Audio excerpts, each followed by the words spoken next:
thoughts and give them careful instructions. Choose what the portion of which you are cooking. Here's what I propose. Put your envelopes and divide the meat into 2 equal portions. Put the fine meat in the one cup with the third unstuffed. Put the balls to the other cup with the half unstuffed. Then add the sweet fruit. The some good portion will be used the wrong cup. Soon, Americans return to Bruce with an invitation. The man has prepared 2 portions of the oak. You don't have need of all of it. As he said.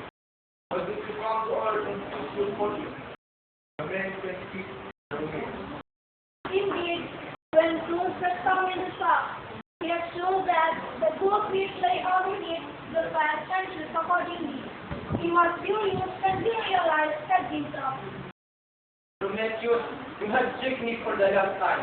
You are to be bound in the chain at the top of the most mountain. Every day, an eagle will come down from the sky and dine your liver.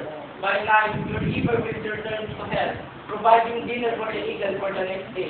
I have another punishment in mind for your precious mortals. After this time, all mortals are men. Bruce decided it was child and woman and God grateful to him.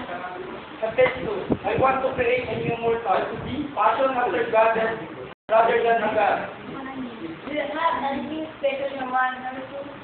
You can have all the gods you need, in the sowing gift and her. Just call the other gods as you need. This will be worth it, project. I can make a wonderful creation. But don't make her perfect, Hephaestus.